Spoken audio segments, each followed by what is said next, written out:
Hi, my name is Pagan and I am the creator of Effects Frat-Boy Behaviour hands-on female Australian streamers.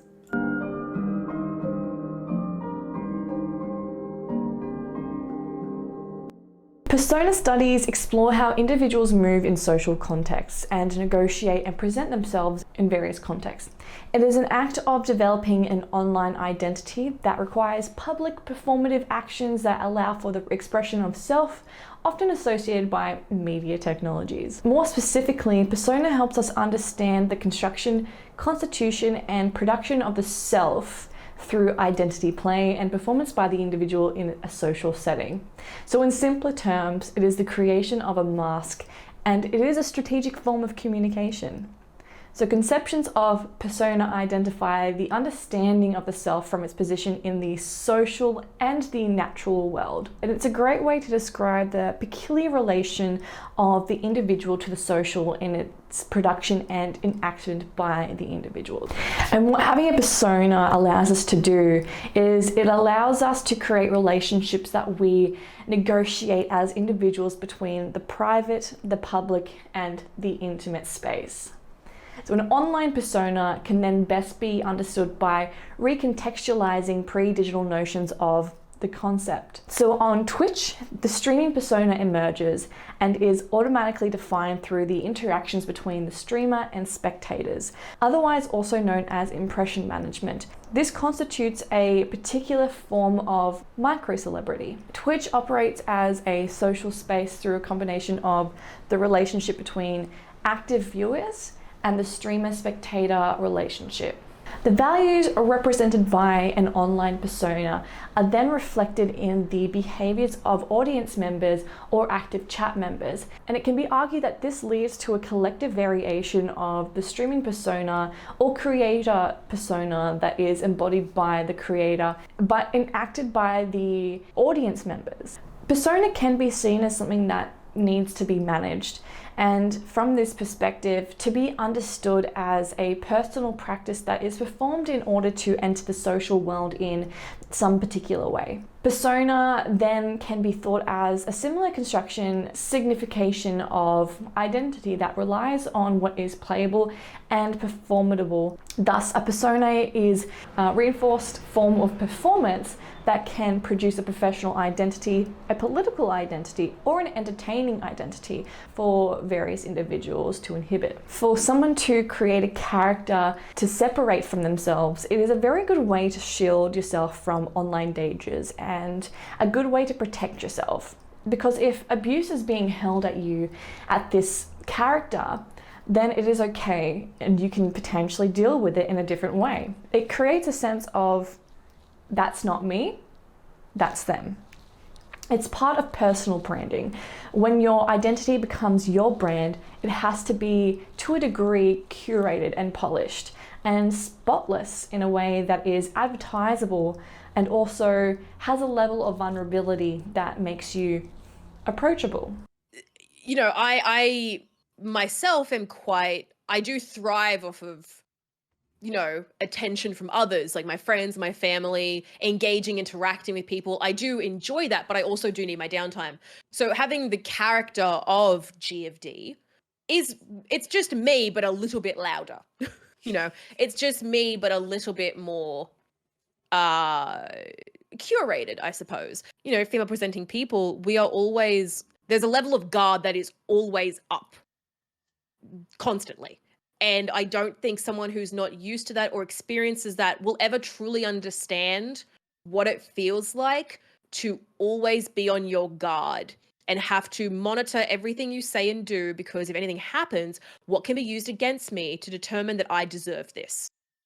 What can be tracked back? Was I too nice? Was I too mean? Did I say the wrong thing? Did I say the right thing at the wrong time? Like, having to have that filter always running is exhausting. I don't think I have the mental capacity to sort of make up any kind of forward-facing persona. I think the way that I post content to other platforms maybe makes it seem that I am a persona or stuff. Like, maybe that's why people think I'm intimidating, because a lot of the more serious posts and the more like work focused posts are very like on task and on track, and like very much this is a presentation that I'm giving.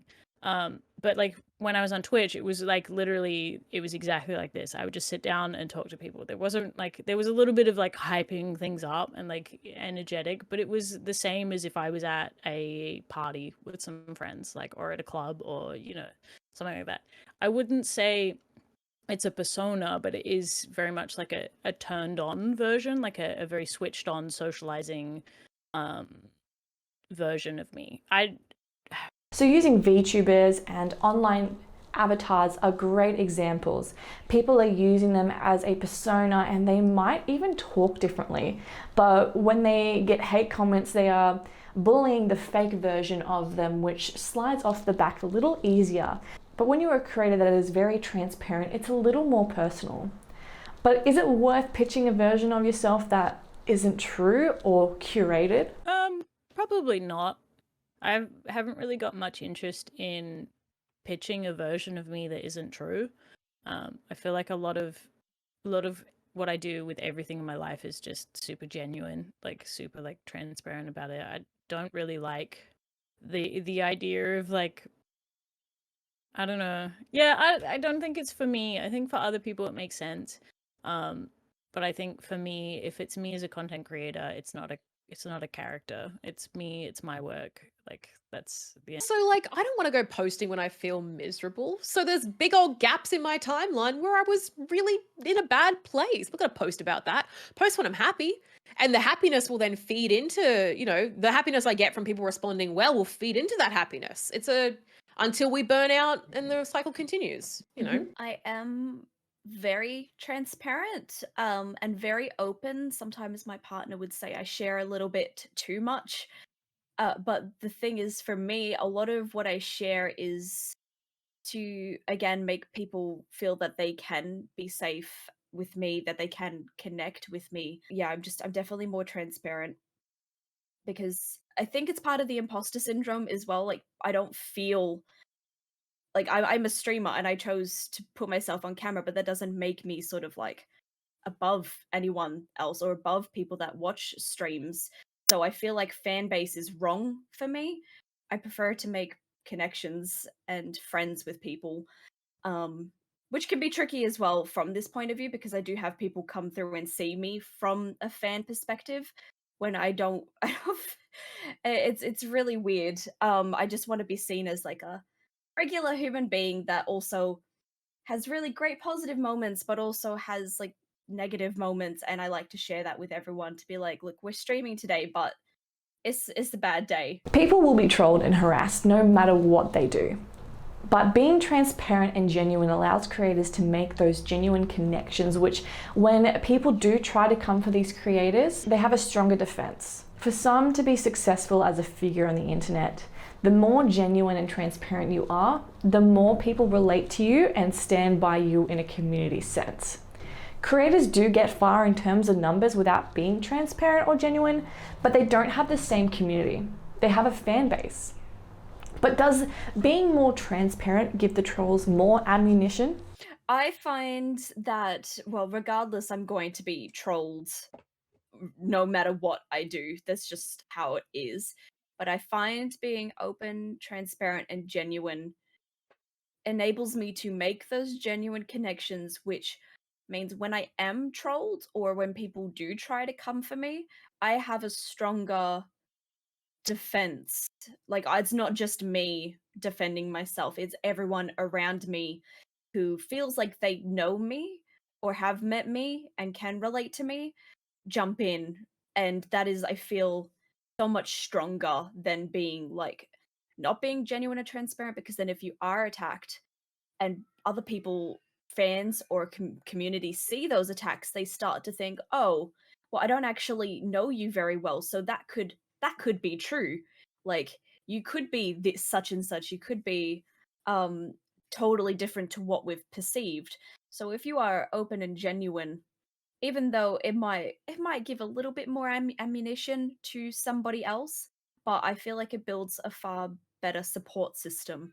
which is more worth it. Publicly always post rants and mini meltdowns and breakdowns all over Twitter and all over my Instagram story, especially my close friends story, which the rare few people get to see. But yeah, I don't know. I haven't deliberately created a persona or tried to hide anything. Like I will admit stuff that I don't think it's relevant for people to know. But yeah, I haven't really created a persona. I'm just on the internet doing stuff. And I guess that also makes any attacks on me a little bit more hurtful, I guess, is because I am just on the internet, not doing a character or anything like that. Like it is just me at the end of the day that they're bullying. And there you have it. There's the beginning of the effects that frat-boy behavior has on women in the gaming industry. That's the topic I'm going to explore in my research project, and whether you would like to subscribe or not, you can base it on that.